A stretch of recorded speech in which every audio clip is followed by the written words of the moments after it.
Вітаю ўсіх слухачоў Еўрарадыё. Студыі для вас працуе Зміцер Лукашукі. Гэта сумесны стрым Еўрарадыё і Е-прамовы. Праблемы з пастаўкамі нафты, валютны крызіс, разбурэнне гандлёвых ланцужкоў праз каранавірус. Карацей, эканоміку Беларусі чакае ідэальны шторм. Што это за шокі і што чакае ўвогуле нашу эканоміку і шараговых беларусаў, мы сёння і пагаворым з маімі гасцямі ў студыі, а гэта аналітыкі цэнтра Бюрок Кацярына Барнукова і Дмітрый Крук. Добрый дзень, шаноўнае гаспадарства. Давайте адразу, каб паставіць усе кропкі. Так усё дрэнна, Кацярына? Да, все экстраординарно плохо, я бы сказала. В первую очередь это касается как раз не нефти, это на сегодня, мне кажется, второстепенный уже вопрос. А в первую очередь речь идет о глобальном экономическом кризисе, который связан с коронавирусом и теми мерами, которые государства вынуждены принимать, чтобы с ним бороться. Ну, але ўсё ж таки, калі почитать ваш доклад, ваш анализ, то вы там назвали таких 5 шокаў, ад якіх будзе пакутаваць Беларусь. І першым на першае месца поставили менавіта нафтавы шок. Дмитрий, что за нафтавы шок? І, можа быть, тады у звязку, я разумею, что вы писали гэты свой доклад крыху раней, чым з'явіліся гэтыя паведамленні, што нібыта расіяне пайшлі на умовы, якія поставила Беларусь. Ну, нафтавы шок, сапраўды, мы малі на ўвазе тое, што ўжо адбылося. Гэта, па-першае, зніжэнне паставак нафты, якое адбывалася ў першым квартале, і гэта ўжо адлюстроўваецца ў статыстыцы. Мы бачылі па выніках студзеня-лютага, што ВУП даволі істотна прасеў. І мы кажам, калі да ўсяго гэтага дадаецца астатняе, гэта толькі ўзмацняе праблему. Но трэба таксама маць на ўвазе, што нафтавы шок гэта яшчэ і цэнавы шок, які адбыўся на сусветным рынку ў сувязі з праблемамі паміж Саудаўскай Аравіяй і Расіяй. Таму, калі апошнія заявы яны спраўдзяцца і што сапраўды пастаўкі нафты на беларускія заводы яны будуць узноўленыя, ну, гэта зможа неяк змягчыць, нейтралізаваць у гэтым напрамку негатыўныя наступствы.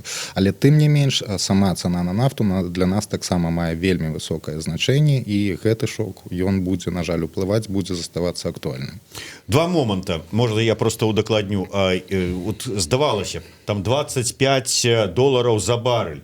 У параўнанні з тым, што мы мелі, там 60, здавалася б, гэта добра, але я трапіў на вочы артыкул, я так па праўдзе сказаць, як не эканаміст, да канца і не разабраўся, дзе рабіліся высновы, што нізкія кошты на нафту для нас таксама не вельмі добрыя. Чаму? Ну, у нас действительно такая интересная ситуация. Беларусь — это, наверное, единственный непроизводитель нефти, который при этом заинтересован в высоких ценах на нефть. Почему? Потому что у нас наша нефтепереработка, она работает в первую очередь на экспорт, и мы, по сути, зарабатываем тем, что мы покупаем беспошлинную нефть в России, перерабатываем ее и потом продаем нефтепродукты, цена которых тоже зависит напрямую от цены на нефть. Поэтому, чем выше цена на нефть, тем больше мы зарабатываем экспортной выручки, прибыли от нашей нефтепереработки. Угу. Вот дзіўная ситуация. Скажите, а у нас-то бензин хоть подешевее из-за гэтага? В долларах, да. Не радостно. Я выбачаюся, не отключил телефон. Зараз то самое. Яшчэ один момент. Скажите, вы сказали, что да, сачылі за тым, что пошла Россия нібыта насустрач Беларусі, але я моніторыў навіны, я так і не зразумеў, по якім кошце мы будем у России набываць нафту. А вы зразумелі? Не, тут вызначанасці няма, але ж, глядзі, пра нафтавы шок, гэта тое, што адбылося, гэта пра тое, што была дыскусія на працягу 2 месяцаў. Сёння, я б сказаў, гэта страчвае значнай ступені сваю актуальнасць, асабліва, калі гэтыя пастаўкі адбудзецца, і гэта не настолькі істотна зараз, якія будуць фінансавыя умовы. Стратэгічны выбар, што гэтую залежнасць ад нафтавай іглы патрэбна скарачаць, і тое, што Беларусь не павінна быць у такой сітуацыі залежнасці ад нафты, яны яны застаюцца так, але сёння на некаторы час пра гэта можна забыць. Сёння вось у тых умовах, якія складваюцца ў свеце, гэта, ну, паўтаруся, адыходзіць на другі план, і калі гэтыя пастаўкі адбудуцца, ну, мне падаецца, гэта ўжо не настолькі прынцыпова фінансавую умову. Но хутчэй за ўсё, гледзячы на тое, аб што кажа урад, што кажа беларускія ўлады, ну, гэта больш-менш прывабныя умовы для Беларусі. Адносна. Але тым не менш, і з-за вот гэтага шоку наш бюджет все равно понесе страты. Он уже начал, мы видим, что по экспортным пошлинам у нас уже недобор был в январе, да, те данные, которые есть. Но тут надо понимать, опять же, что тут даже цена на нефть, есть еще один очень важный канал, про который мы пока не сказали. От цены на нефть зависит российская экономика во многом, а российская экономика – это наш основной экспортный рынок для наших ненефтяных и некалийных товаров. То есть все, что производит наша промышленность, оно идет в первую очередь на экспорт в Россию. И когда российский рынок проседает, как мы это видели в 2015-2016 году, тоже связано с ценой на нефть, мы тоже страдаем. И это будет тоже немаловажным фактором. Плюс сегодня, конечно, в России добавляются эффекты карантина, коронавируса, которые тоже на нашу торговлю будут иметь самые нехорошие последствия. Вот до гэтага мы яшчэ вернемся у звязку з заявай нашага кіраўніка краіны.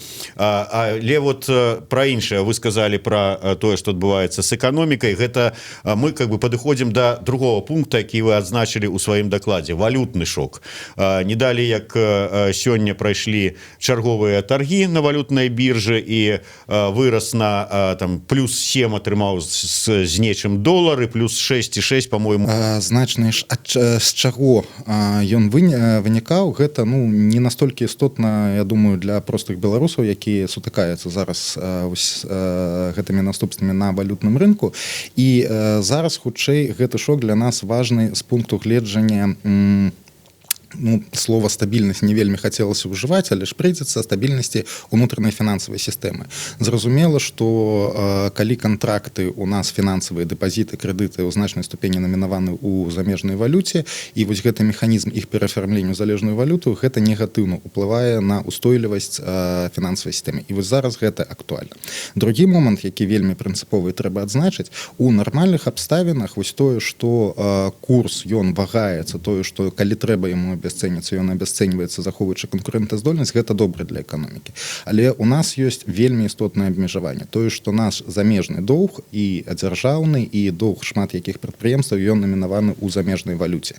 Таму вось такія рэзкія скачкі курса, яны небяспечныя тым, што могуць абернуцца затым неплацежаздольнасцю вось гэтых суб'ектаў, і таксама у перспектыве, аб чым мы кажам, вось калі ўсё складваецца, усе шокі ў адзін ланцужок, гэта нават на гарызонце, ну, пакуль невядома якім, актуалізуе рызыкі для суверэннага доўгу, для дзяржаўнага доўгу. Што гэта азначае для шараговых беларусаў? Узровень жыцця? Ну, в первую очередь, конечно, мы почувствуем, наверное, рост цен, хотя тут надо тоже сказать, что благодаря усилиям Нацбанка в последние годы вот этот канал от курса к росту цен, он стал не таким прямым, как был раньше, да, то есть просто пересчитать цены по новому курсу уже сегодня никто не будет. Все-таки рост цен будет дифференцированным, скажем так, по товарам в зависимости от их импортной составляющей, и будет сдерживаться той политикой, которую проводит Нацбанк. То есть мы можем не ожидать перевода цен 1 к 1 по курсу, скажем так. Это позитив. Но понятно, что многие люди воспринимают это как такое финансовое потрясение, потому что они видят, что их доходы все-таки, они понимают, это сигнал к тому, что их реальные доходы уменьшаются, то есть покупательная способность их доходов уменьшается, соответственно, они будут переоценивать свои траты, соответственно, упадет спрос внутри страны, что повлияет на экономику в целом. Не будзе такого, я просто прыгадываю гісторыю, там яна ўжо гады 2 ці 3 таму была, як я там у адной бабулі купляў зеляніну, вот, і праз пэўны час прыйшоў да яе, а там цэны падняліся ў яе. Я кажу: бабушка, дык а як, што? А яна кажа: ну дык долар жа вырас, сынок. Як яно на зеляніну у бабулі ўплывае? То есть гэтак жа у нас і такое адчуванне, што часам у крамах кошты рэгулююцца такім жа метадам, методам ці не, ці зараз так не будзе? Я думаю, что сейчас так не будет по двум основным причинам. Первое, что все-таки вот изменение политики Нацбанка, которое сейчас нацелено именно на сдерживание роста цен, оно дает о себе знать. Мы видим уже, там наши эконометрические оценки показывают, что вот то, что мы называем эластичностью от валютного курса к ценам, это снизилось, да, то есть цены растут не так быстро, как курс. Это первый фактор. Второй фактор в том, что сейчас все-таки многие предчувствуют наступление кризиса и понимают, что, ну, наверное, подъем цен на товары, отличные от антисептиков и медицинских масок, вряд ли сейчас возможен, потому что их просто тогда никто не будет покупать. Добра, тады іншае пытанне. Вот як толькі гэтая сітуацыя з нафтай здарылася, абрынуліся кошты на барэль. Вот у нас у эфіры быў Вадзім Іосуп на другі дзень там, по-моему, пасля гэтага, і ён сказаў так: бегчы в абменнікі ўжо позна. Вот на сённяшні дзень, вот што б вы параілі? Ёсць яшчэ шанс выратаваць тое, што дзесьці у рублях ляжыць пад падушкай, ці ўжо позна? Мне сложно ответить на этот вопрос. Мне кажется, что, возможно, поздно, но я не готова давать людям такие советы в данный момент. Добра, дайте вот пораду вот, ну, вот, мужу своему. Вот у вас там где-то вот ляжить у слоику, и вот что б вы сказали? Ай! Диверсифицироваться надо всегда, на всякий случай. Ну, не поспели, а зараз что робить вот сёння? Ну, надо решать для себя, какие вы планируете расходы в ближайшие, там, не знаю. То есть я плохо представляю, на самом деле, чтобы кто-то действительно держал свои полностью все сбережения в Беларуси в белорусских рублях, да, значительные, вот, поэтому... Не про белорусов это да, будет сказано, да? Поэтому, да, я думаю, что тут как бы советы какие-то излишние, вот, но тоже там... И не исключен сценарий, когда нефть через неделю или там через месяц, через 2, через полгода подорожает и курс опустится. Надо принимать это во внимание. Ну да, тут калі раптам у каго вялікія сумы дзесьці былі прыхаваныя ў беларускіх рублях, то трэба праверыць у чалавека пашпарт, ці беларус гэта ўсё-такі на самой справе.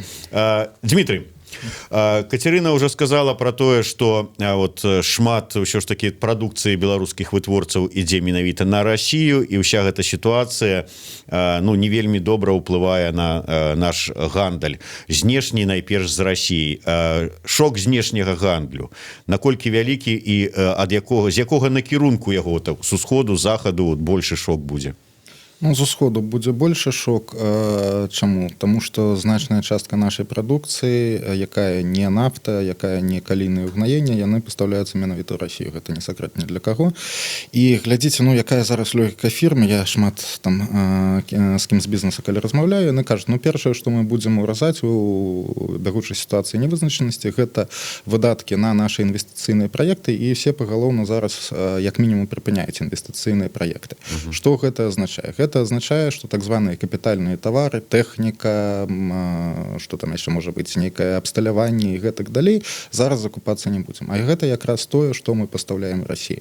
І тут з аднаго боку, вот вяртаючыся да вашага папярэдняга пытання, вось такія праблемы ў звычайнай сітуацыі мог бы залагоджваць, неяк згладжваць абменны курс, чтобы мы, калі абясцэньваліся да расійскага рубля, тады гэта падштурхоўвала гэтую конкурентаздольнасць. Але што важна, зараз мы пайшлі ўслед за расійскім рублем, і ў адносінах да расійскага рубля мы не абясцэніліся. На расійскім рынку наша канкурэнтаздольнасць, яна амаль не змянілася, і нават у некаторай ступені пагоршылася, таму што расійскі рубель да даляра прасеў яшчэ больш, мы яго пэўнай ступені даганяем. Але што больш і яшчэ больш істотна, тое, што, глядзіце, у гэтай у бягучай сітуацыі такой татальнай нявызначанасці, вось гэты факт цаны канкурэнтаздольнасці, ён будзе гуляць значна меншую роль. Таму ж, калі вы штосьці набываеце, вы глядзіце на цэну, а калі вы не набываеце нічога, таму што вы прынцыпова вырашылі 4 месяцы нічога не набываць, бо вы не разумееце, што будзе адбывацца, што гэты тавар патаннее, для вас вялікага значэння маць не будзе. Таму мы кажам о тым, што ось па меншай меры у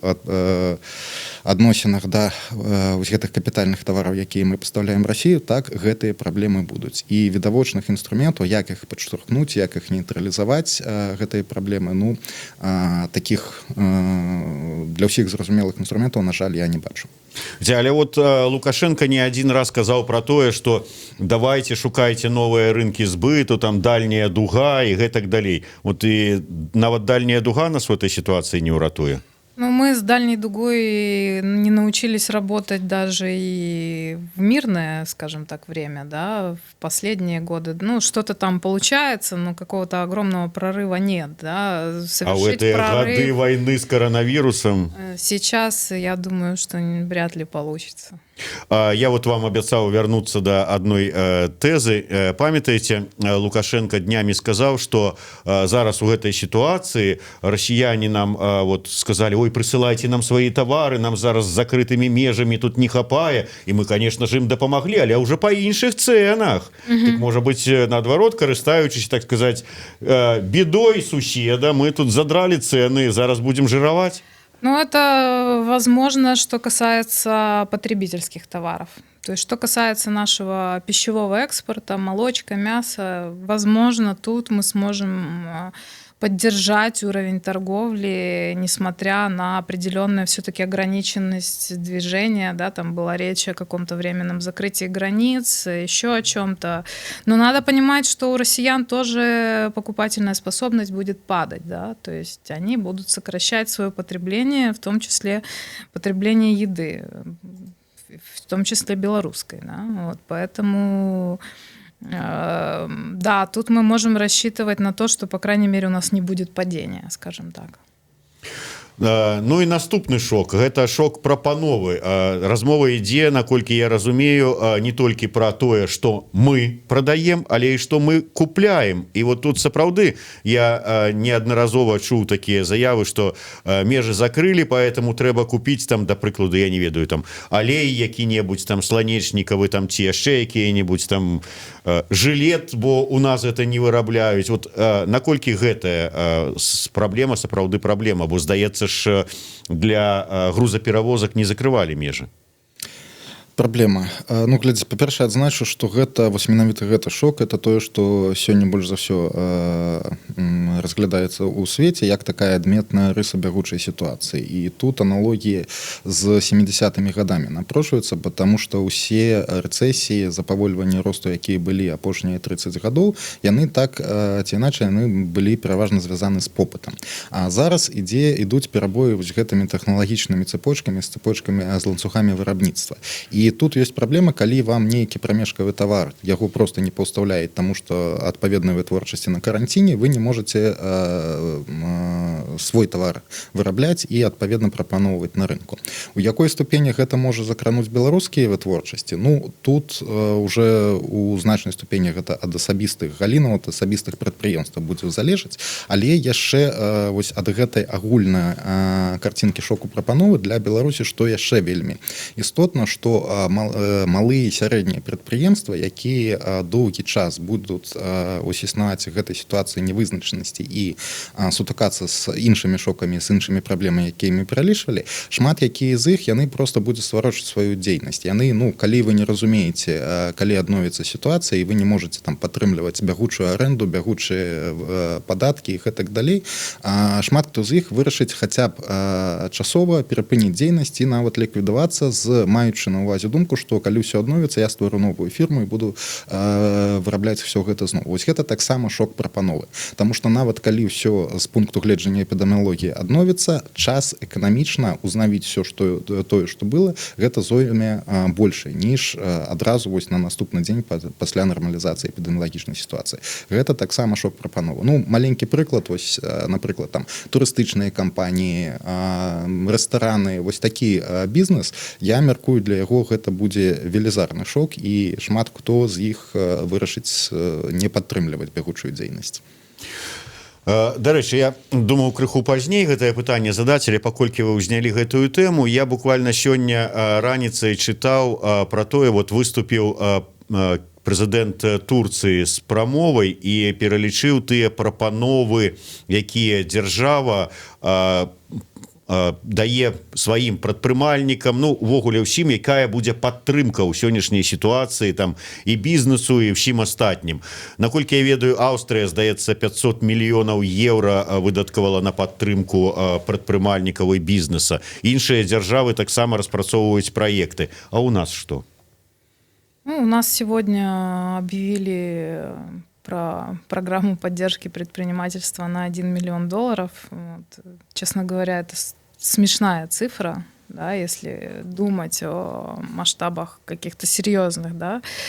Опять же, надо понимать, что текущая ситуация она затронет не только вот, туристическую отрасль, например. Да, туристическая отрасль — это просто то, что видно сейчас наиболее ярко, но почувствуют это так или иначе напрямую или опосредованно практически все.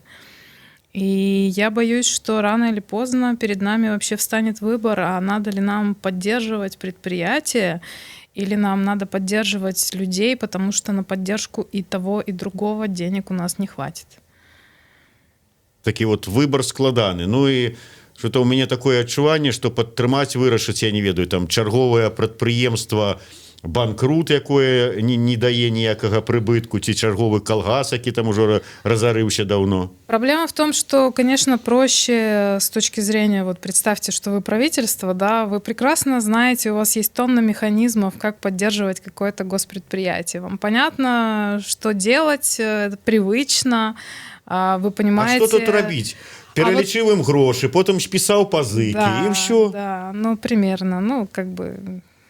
Но вот что касается поддержки малого и среднего бизнеса, тут уже надо как бы задуматься, подумать, какие оптимальные способы их поддержать, и в то же самое время, ну, понятно, что всех поддержать, например, не получится, да, кому-то придется все-таки уйти с рынка. Кого поддерживать, кого не поддерживать, каким образом поддерживать оптимально, объявить налоговые каникулы или открыть кредитные линии, каким образом заставить банки выдавать эти кредиты, да, и так, ну, то есть тут возникает масса вопросов, которые так быстро и просто решить невозможно. Необходим вообще какой-то диалог и с представителями бизнес-сообщества в том числе о том, что, собственно, можно сделать, да, но в то же время надо и критически воспринимать то, что бизнес-сообщество говорит, потому что, ну, естественно, бизнес будет говорить: дайте нам налоговые каникулы, кредиты, разрешите нам аренду не платить, да. Можем ли мы себе это позволить? Вот какой вопрос мы должны все время себе задавать. И как быстро, если это предприятие закроется, как быстро оно сможет открыться, да, когда вот эта ситуация закончится. Ну, але вот сапраўды, вот глядзіце, я ведаю, што перспектыва Анатолія Шумченкі са зваротам напісала зварот да ўраду аб падтрымцы іпэшнікаў. Я ведаю, што учора там буйныя рэстаратары мінскія, беларускія падпісывалі таксама такую вот петыцыю аб падтрымцы. Быў у мяне в эфіры Владимир Карагін, які таксама казаў, з аднаго боку, ну, хто зможа неяк там будаваць сваю працу, той выжыве, хто не зможа, ну, значыцца, лёс такі, а з другого боку падтрымліваць все адно трэба.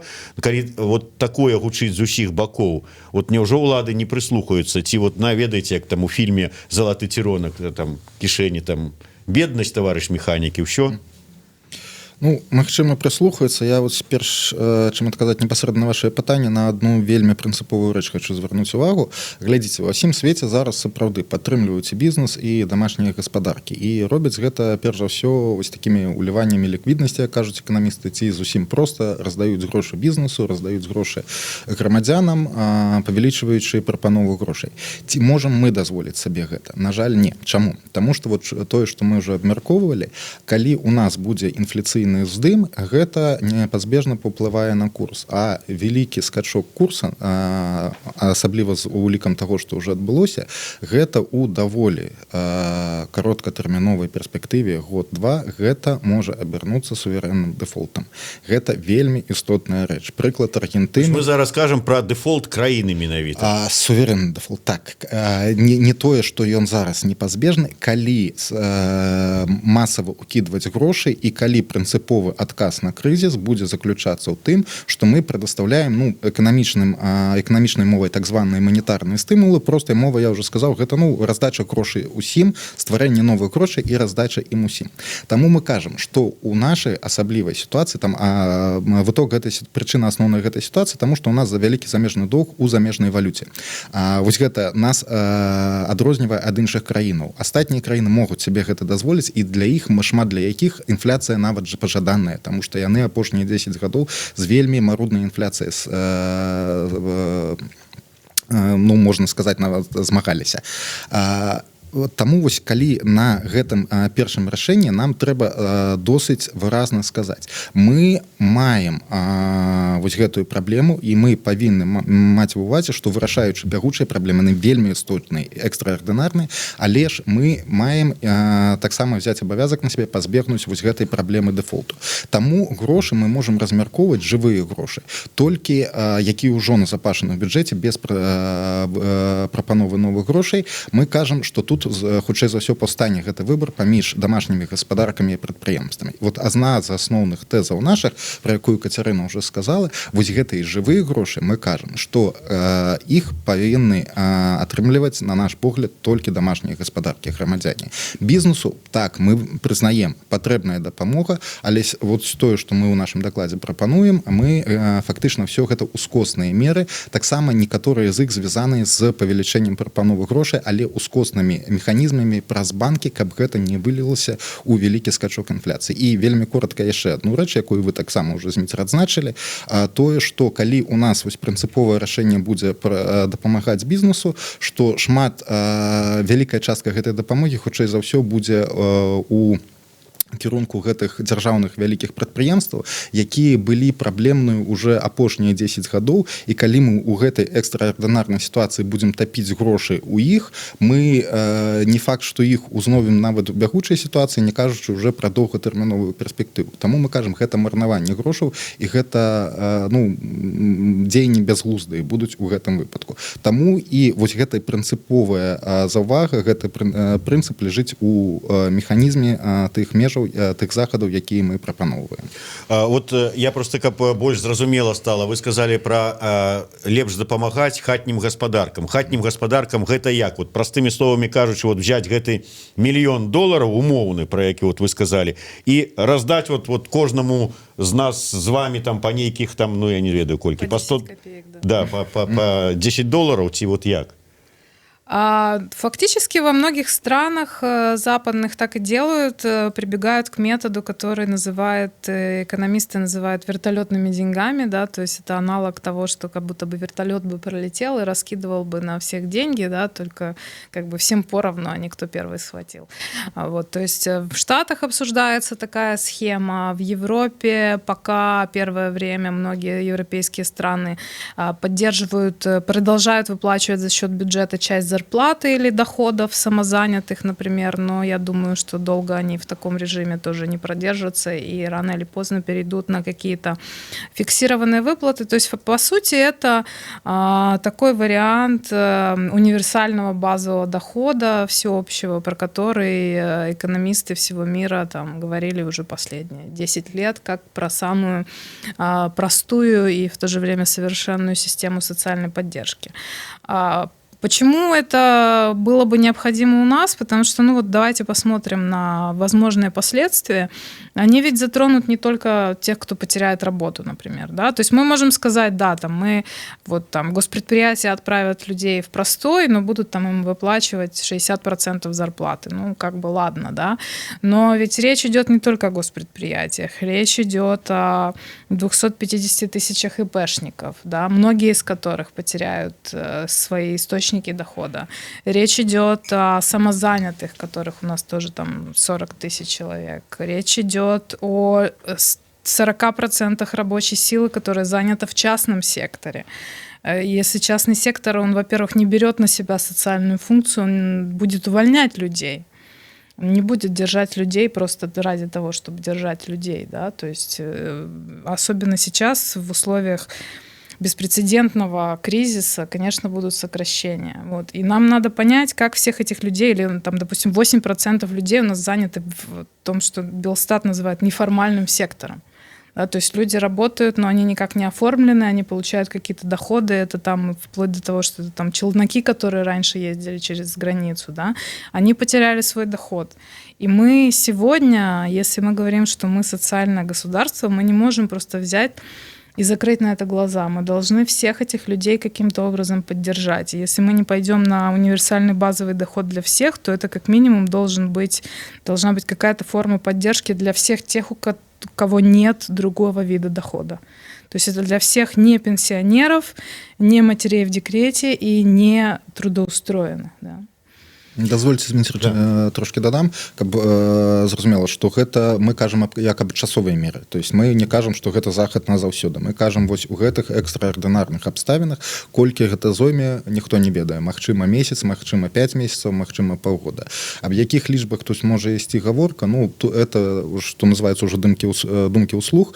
Напрыклад, ну можна арыентавацца на бюджэт пражытковага мінімуму. Скажем, гэта там, ну калі для ў сярэднім взять 10 каля 400 рублёў на чалавека атрымліваецца. І вось калі з тымі умовамі, якія Кацярына назвала, што гэта для тых, хто не мае доходу з іншых сектараў, ну па максімуму возьмем лічбу, няхай гэта будзе 6 мільёнаў беларусаў. Вось гэта 400 рублёў на 6 мільёнаў беларусаў, это я ж беру завышаную лічбу, гэта 2,4 мільярда ў месяц. Гэта на працягу некалькі месяцаў можна дазволіць нават закон тых сродкаў, якія ўжо назапашаныя на рахунках Міністэрства фінансаў. Таму гэта мера рэалістычная. І іншае, што мы прапануем, гэта пераразмеркаванне іншых бюджэтных плыняў у кірунку таго, каб сканцэнтраваць іх для дапамогі менавіта дамашнім гаспадаркам. Таму што калі мы будзем арыентавацца жывымі грашыма, зноў ужываю гэта выраз, на бізнес, мы патрацім нашмат болей і нашмат меней эфектыўна. Ну да, ёсць яшчэ, праўда, прэзідэнцкі фонд, можна яшчэ пару лядовых палацаў кітайцам прадаць. Тым не менш, вот вы кажаце пра тое, што неабходна дзяржаву, кіраўніцтва ўжо зараз прымаць нейкія антыкрызісныя меры, прычым на першае месца ставіце адкрытую камунікацыю. Што гэта азначае і коротка да чаго гэта можа прывесці? Ну, і ці будзе яна вот па вашаму меркаванню? Ну, глядзіце, чаму захады трэба прымаць ужо сёння, мы не кажам, што ўсё аднамаментна трэба прыняць, але сістэма вось гэтых захадаў, канцэпцыя, яна павінна быць, чтобы мы разумелі, калі сітуацыя пагаршаецца, як мы будзем рэагаваць. Таму што калі сітуацыя не вызначаная, калі людзі не разумеюць, што будзе з іх працай заўтра, тады менавіта яны пачынаюць панікаваць. І тады усе негатыўныя магчымыя наступствы, яны праяўляюцца ў рэчаіснасці. І вось гэта таксама вынікае наш тэзіс, ну ён здаецца вельмі просты, і тут нічога новага мы не кажам, але празрыстасць рашэнняў, празрыстасць таго, што мы будзем рабіць, ну гэта самы просты механізм, які па-першае не патрабуе ніякіх сродкаў, а па-другое гэта самы эфектыўны механізм, як можна вось гэтай нявызначанасці і эканамічнай панікі пазбегнуць. Таму мы кажам, эканамічная празрыстасць, ну гэта першае, чаго трэба пачаць. Ну так, гэта не вельмі уласціва Беларусі, і тое, аб чым мы казалі, ну я маю на увазе не толькі нас Кацярына, а шмат хто з эканамістаў казаў, што эканамічны давер у Беларусі, на жаль, на вельмі нізкім узроўні знаходзіцца, і гэта такая гістарычная праблема для Беларусі. Ну магчыма, калі пачынаць спрабаваць адшукаць штосьці пазітыўнае ў гэтым крызісе, ну можа хаця б вось у гэтым накірунку мы пачнем рухацца ў правільны бок. Ну гэта хутчэй надзея такая, спадзеў. Ну і на завяршэнне ўсё ж таки можа крыху аптымізму дададзіце, а можа і не дададзіце, ўсё ж таки перажывем. Позитив в том, что это краткосрочная вещь. И те из нас, кто действительно переживет, те увидят эпоху быстрого экономического восстановления после того, как вирус будет побежден. Да, як паўжартам кажуць, што нас не заб'е, то зробіць нас мацней, да? Спадзяемся, што зробіць мацней. Дзякуй вялікі. Я нагадаю, што у нас у гасцях сёння былі аналітыкі цэнтра Бюро Кацярына Барнукова і Дмітрый Крук. Дмітрий Лукашук працаваў для вас у студыі. Гэта быў сумесны стрым Еўрарадыё і Е-прамовы. Слухайце і глядзіце нам. Усяго вам найлепшага.